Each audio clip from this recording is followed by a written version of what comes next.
ben tabii Fikret Tan, benim soyadım Mavi Tan. Fikret benim daha renksiz olanımdır ya, ben onun mavisiyim gibi. Benim babam ressam, dekoratör ve matbaacı idi. Bir gün ressam Nuri Yiyen babama bir telefon eder. Vedat, İstanbul'da canavar gibi bir oğlan var. Bu oğlanı İzmir'e sana yolluyorum, elinden tut. Böyle bir cümle. O gün matbaamızın kapısı çalındı. Kara Yağız. Tabii Yağız değil. Kısa boyluydu Fikret abi ama Yağız'dı yani. Efendim Fikret abi geldi. Matbaanın 3. katı babamın ofisi. Ben de orada lise öğrencisiyim. Vedat abi beni Nuriyem yolladı diyerek birisi geldi. Babam böyle bir sarılıp öpüşüyor, bir sarmaş dolaş oluşu falan var. Ben böyle şey yaptım ya, babam o kadar e, geleni çok sarıp sarmalamazdı. İşinden sonra, yaptığı işten sonra, becerisinden sonra şey derdi, beğenirdi. Fakat Fikret abi bon servisiyle geldiği için, Nuriyem yolladığı için evden Mehmet şeklinde sarmaş dolaş, öpüşüp falan. 1 saat sonra Fikret abi babamın yanında çalışıyordu. İşe aldı babam onu. Efendim Fikret abi çantasından Akto isimli bir maket malzemesi vardır. Exacto. Bir Exacto takım çıkardı. Ben de babamla büyülendik. Maket aletleri. Küçücük rendeler, küçücük mengeneler, küçücük testereler, şunlar bunlar. Fakat babam da maketlerinde sadece bir falçata kullanır. Tek aleti odur ama yapmadığı şey yoktur o aletin. Anının boyutu şu, birkaç gün sonra Fikret abi Akto takımının kapağını kapattı, çantasına koydu ve babama dedi ki, Vedat abi bundan nereden alacağız? Bu aletten nereden alacağız diye. O işin görevi de bana düştü. Hem Fikret abi hem kendime hem babama da 3 tane falçata aldım. Benim o falçatam da buralarda bir yerde olmalıdır. Yani o kadar anılı bir alettir o. Tabii o atölyenin üretiminde İzmir'in sayılan iç mimarlarından, sayılan isimlerinden saygı gören, geldiği yerde vay Fikretçim şeklinde ağırlanan, kimseyle kavga ettiğini görmemişimdir. Çok sert bir insandı işinde. Zamanlamada, tesliminde, müthiş kuralcıydı. Fakat hem işçisine, hem etrafına, hem dostlarına, hem büyüklerine daimi bir sevgi taşıyan, büklüm büklüm kara kara bir abiydi. Motosiklet sevdası olduğu için uzun süre onun adı Vespa Fikret olarak geçti. Bu Vespa Fikret sonra Bodrum'da da bir atölye kurmuştu. Bodrum'dan İzmir'in mobilyasını, İzmir'den Bodrum'un mobilyasını yapar. Kendi arabasının kamyonetin arkasında teslimini yapar. Fakat 2,5 saatte Bodrum'a girmek gibi bir ısrarı olduğu için boş kamyonete 50-100 kiloluk bir taş koyar, arabanın kıçı savrulmasın diye. Yeter ki 2 saat 40 dakikada Bodrum'a ya da İzmir'e girsin diye. Müthiş sert araba kullanırdı, çok güzel kullanırdı. Tabii o motosiklet daha sonra aynı sürate haiz ya da aynı manevraya haiz bir BMW'ye dönüştü. Ben hep tekerlek üstünde anarım Fikret abi. Ya bir yere gitmek üzeredir ya da henüz gelmiştir. Hep bir acelesi vardır, hep bir teslimi vardır. Dolu dolu iş yaparak, dolu dolu yaşayarak oğlunu güzel yetiştirdi. Yalını çok severim. Efendim, galiba da bu kadar. Fikret Tan bizim 2. sınıfta ve 3. sınıfta ince yapı dersimize geldi. O sıra şunu da belirteyim. Birkaç arkadaşımız ve ben kendi mesleğine ilgili olarak aşırı meraklı, deneme yanılma şeylerini riske girerek el yordamıyla yapmaya çalışan böyle çok hareketli şeylerdik. Yani dedim ya, her şey sanki bizden soruluyor gibi. O sıra Fikret Tan tabii bize çok fazla geldi. İyi geldi. Yani bir sandalyenin bacağı nedir, eklemler nedir, bir mutfağın banko yüksekliği, işte o zaman hazır mutfaklar azdı ama 87 değil, bana göre mesela 93'tür, size göre 86'dır, başkasına göre bilmem, bunların ne olabileceğini, ergonomiyi ve malzeme çok iyi geldi bize. Bizim de tam duyarlı olduğumuz şeylerdi. Onun için ofisi açtığımızda da Fikret abi bize fabrikasını açtı. Gidin dedi, orada masalarınızı kendiniz yapın dedi. Biz gittik, gece gündüz bir hafta çalıştık. Orada suntaları indiriyoruz, malzeme hiç karışmadı bize. Bütün mobilyaları kendimiz yaptık orada. O da sonunda biraz da usta desteği de verdi. Getirdik. Bu arada çok mütevazı başlayalım dedik bu ofis işine ama Alsancak'ta Temiz Ocağın üstünde 3. katta bir yer bulduk.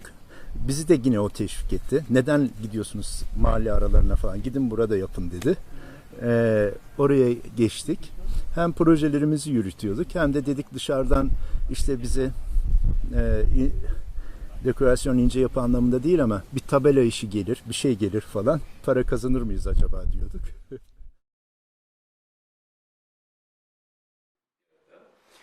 Fikret abi benim İzmir'de o yıllar tanıdığım yıllarda birçok mağaza, ev, ofis bu tür şeyler yapardı.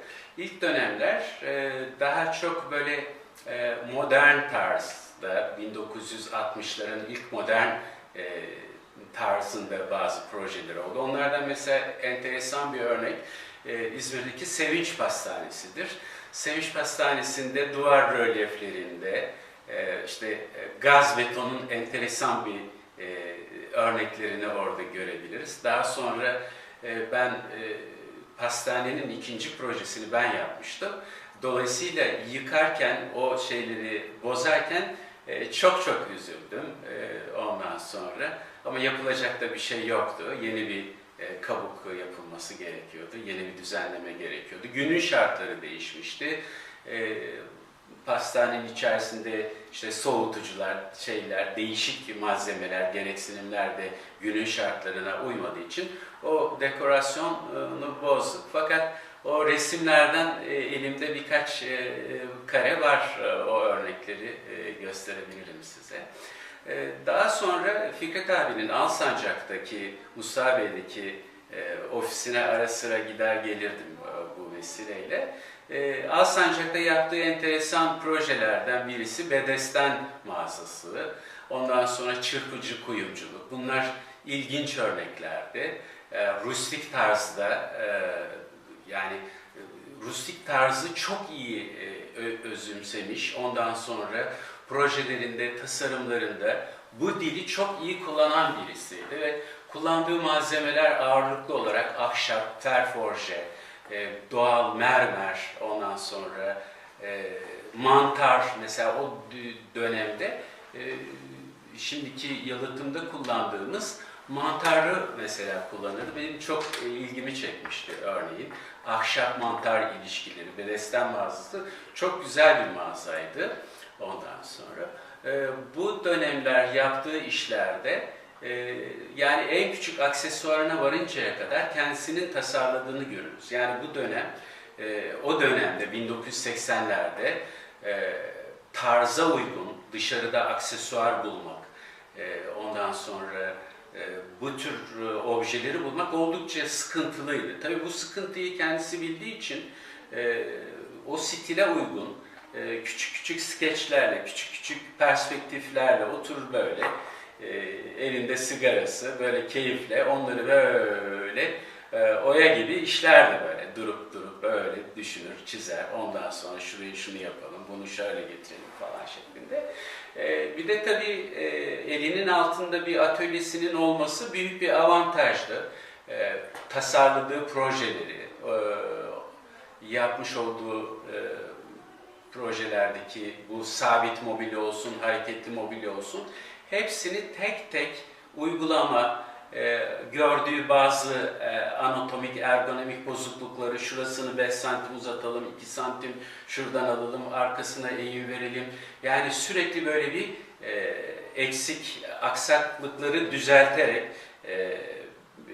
step by step giderek, yani işi böyle son derece iyi sonuçlandırdı. Dolayısıyla o dönem bu düzeyde çalışan bir iç mimar Türkiye için çok yani çok güzel bir şey. Yani benim çevremde gördüğüm başka bir kişi yoktu. Mesela Nafi Çil vardı o dönemler, bizim de büyüğümüzü, mimarlık. Onun da mimarlıkta böyle bir titizliği vardı. Sanatçı bir yapısı vardı. Yani yapmış olduğu meslekleri hep bir plastik sanatların bir yönüyle yoğurmaları çok çok güzel. Yani bir mimarın iyi bir resim yapması, bir heykelle uğraşması ya da izlemesi çok çok önemliydi. Fikret abi çok müzik dinlerdi. Ondan sonra ne bileyim iyi resim bakardı, iyi resim incelerdi.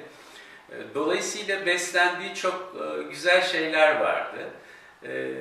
Keyifle mesleğini icra eden bir durumdaydı. Benim kendisiyle bazı işte bu tip projelerde çizim düzeyinde yardımcı olduğum dönemler oldu. Atölyesinde güzel bir şık bir masası vardı, paralel cetveli üzerinde olan. Masa yine rustikti. Ondan sonra çok güzel o çamı çok güzel kullanırdı. Çamı çok güzel renklendirdi. O tonları, kızılın tonları, kahvenin tonları, onu deriyle, doğal deriyle kaplamak, siyah, yeşilin tonları. Yani deri, ahşap ilişkisini çok iyi kullanıyordu. Bir de yardımcı bir tane daha bir masa vardı. Orada yardımcı bir mimar arkadaş vardı. Dönem dönem değişirdi falan. Ofis olarak ve mağaza olarak kullandı orayı yıllarca. Ürettiği işte bir ikili, üçlü bir kanepe ya da bir sehpa. Yani alıp götürebileceğin türden mağazada bir takım ürünler olurdu. Bir ev projesinde bile bir perde detayı, ne bileyim bir perdenin rengi, bej, kahve, beyaz, siyah beyaz mermer, yeşil mermer, ondan sonra Elazığ mermer, bu tür şeyleri çok iyi kullanırdı projelerinde. Mağaza olsun, ev olsun, bütün bu projelerde zeminlerde doğal mermeri çok güzel kullanırdı. Yani o rustik tarzdaki koyu açık dengelemelerle, ne bileyim zemin döşeme planlarını çizerdi. İşte mermerci bunların tariflerini yapardı. Dolayısıyla zeminden, hareketli mobilyadan, aksesuara, perdeye kadar geçen böyle bir süreçte bütün donanımları, bütün geçen süreçleri çok iyi planlayan bir yapısı vardı. Çok iyi bir organizatördü. Yani iyi bir organizatördü. Bütün işlerin hangi sırayla, hangi kademelerle yapılacağını iyi kurgulayan bir insandı. 1986 yılında Mimarlık Fakültesi'nin bitirme aşamasındayken iç mimarlık dersimize giren hocam Nazan Bora bir gün beni koridorda karşılaştık. Dedi, bir arkadaşım var, ofisine eleman arıyor, iç mimarlık yapıyor, çalışmayı düşünür müsün dedi. Olur dedim, bir hani konuşayım, kim, neresi bir an, bir tarif etti. Ben böyle gözlerim büyüdü çünkü böyle önünden geçerken, yani ofis, mağaza aynı zamanda, önünden geçerken böyle hani camına yapıştı ve o kadar beni çeken bir mekandı ki etrafında böyle hayranlıkla döndüğü bir yer. Dedim tabii yani çalışmak ne kelime, ben o mekan içinde olayım, hani benim için yeterli. Ve işte gittim ofise, Fikret Bey'le karşılaştık, tanıştık ve çalışmaya başladım. çok ilginç bir mekandı aslında. Hem işte mobilyalar, renkler, aydınlatması böyle beni hani büyüleyen bir ortamdı. Onun için çok mutlu olarak ben çalışmaya başladım. Fikret Bey hem mobilya mağazası, yani mobilya üretimi yapıyordu. Tasarımını yaptığı mobilyaların satışını, aynı zamanda da bir tasarım hizmeti, yani mekan tasarımı hizmeti veriyordu. O dönemde birlikte çalıştığı Levent Baykal vardı.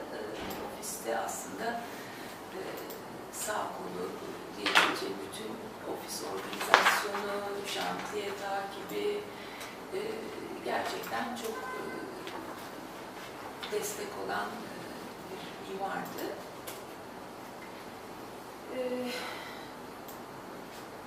Ve Manastır Otel, yani Bodrum'da işleri vardı Fikret Bey'in ağırlıklı olarak. Hem şimdi şöyle söyleyebilirim, bir mobilya üzerinden, yani mobilya satışı üzerinden konut ağırlıklı tabii, yani sandalye, yani oturma birimleri, çalışma masaları, işte yemek masası, yatak ürünleri gibi mobilya üretimleri var. Yani kendi tarzı olan ahşap, masif ahşap üretimi, yani rustik tarz dediğimiz, daha çok çamı kullandığı ve kendi sinin geliştirmiş olduğu bir tasarım anlayışı vardı. Bu masif ahşabı country tarzında biraz daha belki oymalar falan, Fikret'ten de çok bu tür süsleme değil ama o masif mesela tabla kullanmayı, ahşap yüzeyleri göstermeyi, ama onları da böyle düz satıklarla, şeylerle değil de yani oynamayı, geliştirmeyi, her yeni şeyde ne çıkartabilirim diye denerdi. O ürünlerini sergiledi ve o ürünlerin satışını yaptığı mağazasında işte gelen kişilere mobilya satışı yaparken bir tefrişiyle birlikte yapardı. Öyle bir yönümüz vardı. Bir de onun yanı sıra o dönem özellikle Bodrum ağırlıklı, Bodrum'da tatil köyleri, yazlık konutlar, oteller, tabii bu dönem 86, yani 80'li yıllar, çok fazla sayıda aslında bu tür tesisin de arttığı dönemler. Ve oradan, Bodrum'dan çok fazla iş teklifi geliyordu. Ben başladığımda Manastır Otel, Ersen Gürsel'in mimari tasarımını yaptığı Manastır Otel projesi büyük bir projeydi. Napa Otel vardı. Şu anda kapandı sanıyorum. Yani yine bu Halikarnas tarafında daha küçük ölçekli bir oteldi.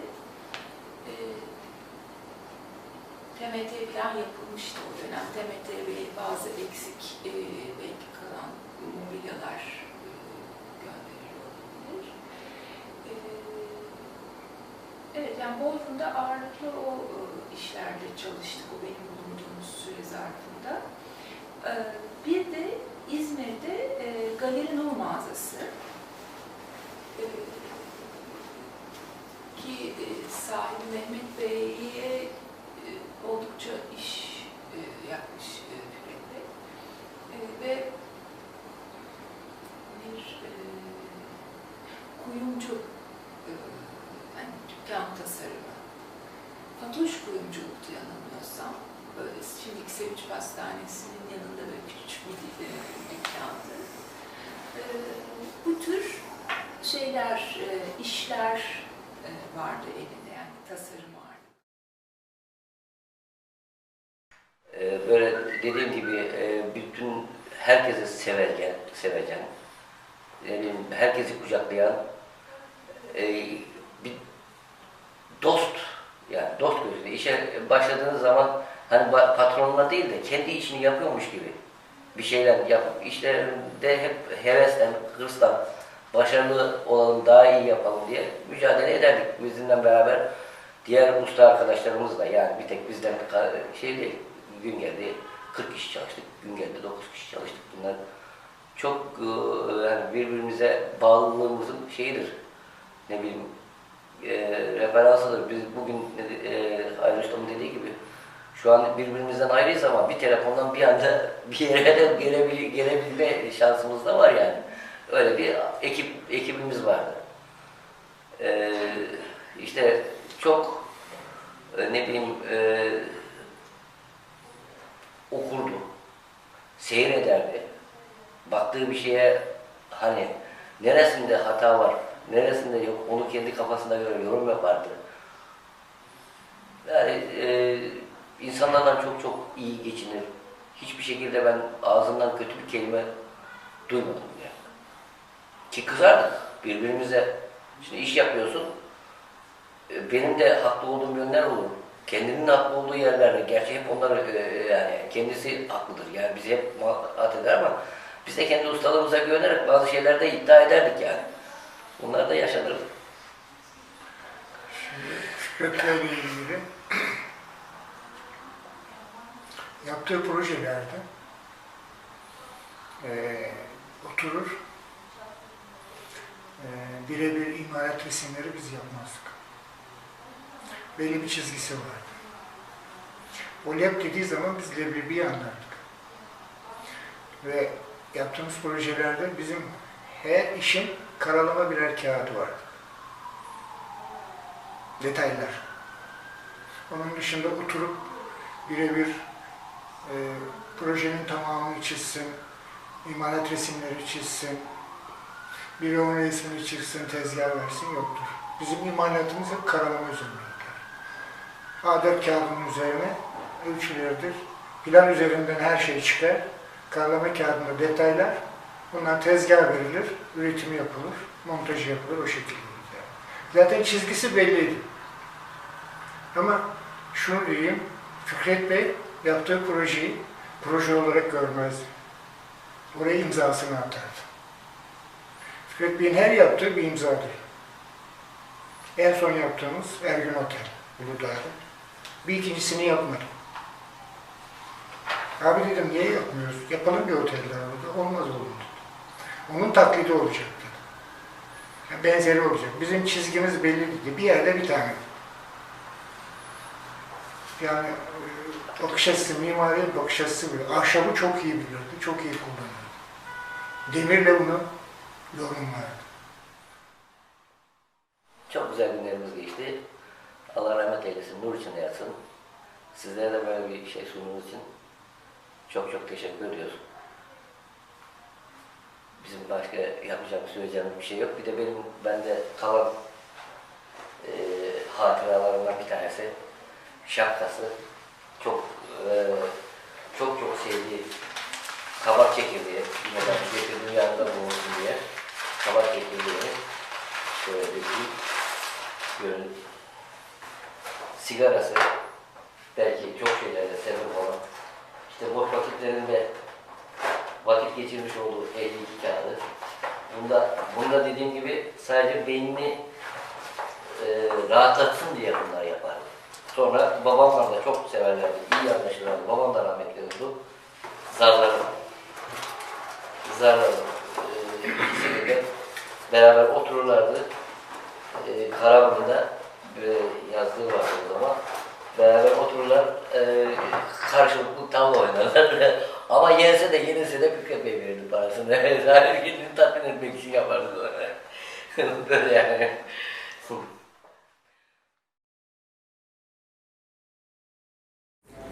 Babam aslında İzmir'de doğmuş ve aynı zamanda da İzmir'de lise hayatına kadar uzun bir süreçleri burada geçirmiş bir insan. Ailemiz Bergama kökenli ve doğal olarak babamın bu sahil kasabalarına ve köy yaşantısına her zaman hevesi olan ve ortamın içerisinde mümkün olduğu kadar vakit geçirmeyi seven bir insandı. Fakat lise hayatından sonra o da şimdiki adı Mimar Sinan olan tatbiki güzel sanatlara girip ve sevgi iç mimari eğitimi aldı.